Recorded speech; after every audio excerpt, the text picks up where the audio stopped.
Dediler beton hoparlör kabini olabilir mi? Dedim olabilir. Evet. Merhaba, ben Serdar Öner. Bugün size yeni Ar-Ge'sini yaptığım ve ilk prototipini ürettiğim beton hoparlör kabininden bahsetmek istiyorum. Kısa bir video yapmak istiyorum. Çünkü daha tam ürüne dönüşmedi bu hoparlör kabini. Evet, karşınızda gördüğünüz bu ürün betondan dökülmüş bir hoparlör kabini. Çalışıyor şu anda. Ve aslında fena da değil sesi.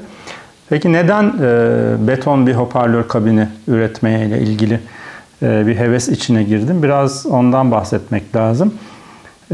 Biliyorsunuz daha önceki videolarımda bahsetmiştim. Hoparlör kabinlerindeki en önemli şeylerden biri, kalite özelliklerinden biri kabinin kendisinin titreşmemesi. Normalde bizim gerçekleştirdiğimiz kabinlerde, hoparlör kabinlerinde ahşaptan üretiliyor çoğunlukla MDF. Onlarda bu titreşmemeyi sağlamak için mümkün olduğunca kalın malzeme kullanılması ve de büyük kabinlerde özellikle iç desteklerinin çok fazla, mümkün olduğunca fazla iç destek verilerek büyük yüzeylerin, özellikle geniş yüzeylerin titreşiminin engellenmesi amaçlanıyor. Tabii ahşap bu konuda iyi bir malzeme ama daha iyi malzemeler de var. Beton da bunlardan bir tanesi. Beton ahşaba göre çok daha az titreşen bir malzeme. Ve eğer kullanabilirseniz düzgün şekilde, uygun şekilde bu titreşim yapmamasından dolayı ses kalitesini de arttıran bir etkisi olabiliyor. Ben bununla ilgili daha önce yapılan bazı çalışmaları görmüştüm. Yurt dışında bu işi hobi olarak yapanlar, hatta bazı üreticiler beton hoparlör kabinleri yapıyorlar. Ama sektörde çok fazla gerçekleştirilen bir uygulama değil. Çünkü kendine has bazı zorlukları var.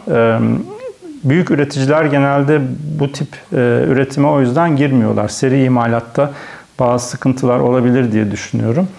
Bir de alışkanlıklar var. Biraz da onunla ilgili. Dediğim gibi yani ses kalitesini arttıracağı için bir denemek istedim ve bunu yaparken de benim şu anda ürettiğim ürün haline gelmiş olan Model MA'da kullandığım bu çok özel tam band yani full range hoparlörü kullanarak bu işi gerçekleştirdim. Bunu yaparken amacım özellikle tasarım felsefesinden bahsetmek gerekirse bu hoparlöre, küçük full range hoparlöre uyum sağlayacak çok dinamik, saf bir ses veren bir hoparlör kabini olmasını sağlamaktı. O yüzden de bu hoparlörün uyum sağlayacağı hacim olarak 10 litre civarı, 10-15 litre civarındaki bir iç hacme sahip olması gerekiyordu kabinin. Bunu göz önünde bulundurarak bir tasarımı yaptım, beton tasarımı yaptım. Bunu nasıl tabii gerçekleştirmek, söylemesi kolay ama üretmesi zor bir şey. Çünkü betonu bu şekilde dökmek için, bu hale getirebilmek için özel bir kalıp üretmeniz gerekiyor. Bu özel kalıbın da mümkün olduğunca hassas ve içine beton döküldüğünde bozulmayan, şekli değişmeyen bir kalıp olması gerekiyor. Bunu gerçekleştirmek için önce tabii 3 boyutlu tasarım olarak kalıbı düşündüm ve tasarladım. Onu yaptıktan sonra da o tabii bayağı uzun sürdü. Aslında buradaki en büyük en önemli parça hoparlörün kalıbı. Çünkü yani beton kalıbı. Çünkü hoparlörün kendisi zaten beton. Dolayısıyla şekil vermek için kullandığınız kalıbın kendisi. O yüzden de kalıbın şeklinin tam istediğiniz gibi olması, yüzeyinin gerekiyorsa pürüzsüz veya parlak olması, bu gibi şeyleri dikkate almanız gerekiyor. Kalıbı oluştururken önce tabii bir kutu tasarlıyorsunuz. Sonra içine girecek bir maça tasarlıyorsunuz. Ve beton döküldükten sonra da bu maçanın çıkması, ayrıca hoparlörün monte edilebileceği deliklerin olması, vidaların yerleştirilebileceği deliklerin olması gerekiyor. Tabii arka tarafına bakarsak bu hoparlör kabininde. Bu arada tabii bu prototip üretiminde kalıptan çıkarmakta biraz zorlandım. Gerçi şu anda kalıbı değiştiriyorum.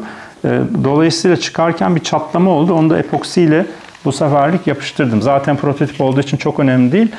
Burada göreceğiniz gibi arka tarafta da hem hoparlör kablo bağlantı portları hem de bas refleks portu bulunuyor. Bas refleks portu gördüğünüz gibi kabinden dışarı doğru çıkmış durumda. Çünkü benim hedeflediğim 37 Hz civarındaki bas kesmesini gerçekleştirebilmesi için uzunluğunun biraz fazla olması gerekiyordu. Prototip olduğu için de ben içeride bükümlü bir şey yapmayla uğraşmadım açıkçası bu tasarımda. Mühim olan sesi ve olabilirliğini görmekti. Böyle döndürdüğümüzde evet yani böyle, şekli böyle. Evet, tabii burada önemli olan aynı zamanda hem beton olması bu hoparlör kabininin önemli ama aynı zamanda pratik de olması gerekiyor. Yani hem betonu kalıptan çıkarması pratik olmalı hem de üzerine malzemenin, hoparlörün montajı, diğer parçaların montajının çok pratik ve hassas olması gerekiyor. Bunun için de şöyle bir şey yaptım. Betonun içine hoparlörün bağlanabileceği 3D printer'dan çıkmış bir flanş tasarladım. O flanş kalıbın içine önce monte ediliyor beton dökülmeden önce. Betonu döktükten sonra da içinde kalarak, tasarımın içinde kalarak betonla birleşmiş oluyor. Dolayısıyla bizim bağlantı noktalarımız aslında 3D printer'dan çıkmış bir plastik parça. Şu anda gösteremiyorum size ama daha sonra belki başka videolarda gösteririm. Bunu çıkarttığınızda altında plastik bir flanş, betonun içine bazı şeyleriyle, girinti çıkıntılarıyla tutunan bir flanş var. Yine aynı şekilde arkada da bu iki parçanın bağlanabilmesi için benzer şekilde flanşlar var. Bunlar ne sağlıyor bize? Hava sızdırmadan hassas bir bağlantı sağlıyor. Dolayısıyla ses kalitesini de yapıyor. Bu kabinin alt tarafı açık. Yani çıkabilmesi için, maçanın çıkabilmesi için kalıpta tabii altının açık olması gerekiyor. Yani ben bunu ters olarak döküyorum. Ondan sonra yapıyorum. Altındaki özel ahşap kapağını kapatıp yapıyorum. İşi bitiriyorum. Yani içindeki bağlantıları da yaptıktan sonra.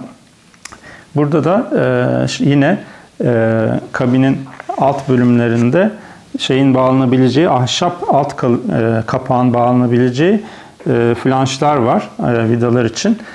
Onlar da benzer şekilde kalıbın içine gömülmüş durumdalar. Tabii burada yaptım. Ahşapla betonun birleştiği yerde sızdırmazlığı sağlamak için özel bir conta kullandım. Dolayısıyla kapattığımızda ve vidaladığımızda alttan ahşap kapağımızı kalmıyor. Ne derler? Hava sızdırma gibi bir durum olmuyor.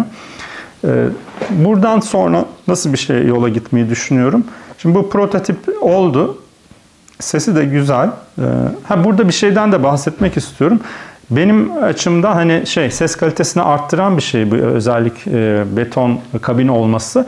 Ama aynı zamanda da aslında üretim anlamında eğer ki kalıbınız düzgün ve pratik çalışıyorsa üretim süreçlerini de kolaylaştırabilen bir şey. Aynı zamanda maliyet açısından da daha uygun maliyet veriyor. Çünkü günümüzde iyi ahşap, MDF ve benzeri ürün fiyatları gerçekten yüksek. Aynı zamanda o ürünü boyamaya kalktığınızda, üzerine iyi bir cila atmaya kalktığınızda gerçekten yüksek maliyetler ortaya çıkıyor. Ama betonun maliyeti bu ahşap ürünlere göre çok daha düşük. İşçiliği daha fazla biraz. Ama seri imalat gibi bir pratik bir sisteme geçilebilirse, çok seri değil ama hızlı, iyi üretilen bir model olursa işçilik anlamında da avantajlı olabilir. Boyaması da farklı bir, yani benim tercihim tabii bunu beton olarak bırakmak ürün haline geldiğinde. Çünkü bunun özelliği zaten beton olması. Yani biraz mimari ve farklılaşan bir ürün olmasını istiyorum bunun. Yani mimari özellikleri olan elektronik bir ürün gibi düşünüyorum. Belki zamanla farklı tasarımlar da olabilir ama Çok boyamayı düşünmüyorum açıkçası satarken. Beton olarak olabilir ama yine de boyanabilir. Güzel bir boyayla boyandığında farklı bir görsellik de oluşabilir. Ama dediğim gibi avantajların arasında maliyet avantajı da var. İşçiliği farklı olmasına rağmen malzeme maliyeti daha uygun olabilir. Bundan sonra bir iki prototip daha yapabilirim. Bu kalıbın iyi çalışmasını sağlamaya çalışıyorum. Çünkü kalıptan çıkartırken çatlatmak zorunda kaldım. Onun da sebebi kalıbın, betonun kalıbı germesiydi. Şimdi onunla ilgili kafamda bir değişik bir tasarım var. O yüzden de 3 boyutlu olarak o farklı kalıp tasarımını gerçekleştirmem gerekiyor. Ama çok öncelikli değil benim için şu anda. Yine de hani benim için farklı bir proje olduğundan yapmaya devam edeceğim. Bir sonraki kalıbı yaptığımda ondan betonu çıkarmak daha kolay olacak. Bunun tabii şeyi daha uzun oluyor. Yani bunu kalıba döktüğünüzde işte bir hafta falan bekletmek gerekiyor. En azından 3-4 gün. O anlamda bir şey var. Üretim sürecinde bir bekleme yaşanıyor. Ama güzel oldu. Benim hoşuma gitti. Bu arada tabii kendisi Model MA ile aynı iç hacme sahip olmasına rağmen 18 kilo civarında bir tanesi. Model MA 9 en fazla 10 kilo civarında geliyor. Bu ondan 2 kat daha ağır oldu. Tabii bu da ona stabilite ve şeyi sağlıyor. Daha rigid bir yapı sağlıyor. O açıdan avantajlı ama taşıması ve hareket ettirilmesi zor oluyor.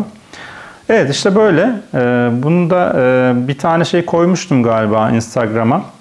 Ses demosu ama YouTube'a da bir iki ses demosu da koyacağım. Onları da izlersiniz. Seyrettiğiniz için teşekkür ederim. Eğer videoyu beğendiyseniz beğenmeyi unutmayın YouTube'da. Kanalımı beğendiyseniz, bu tip videoları izlemek istiyorsanız abone olmayı unutmayın. Sorularınız olursa lütfen yorumlar bölümünde sorun. Farklı sorularınız olursa da bana sorabilirsiniz. Hoparlörle, ses sistemleriyle ilgili. Onları da ya yazarak size cevaplayabilirim veya genel bir konuysa video olarak da cevaplayabilirim. İzlediğiniz için teşekkürler. Görüşmek üzere.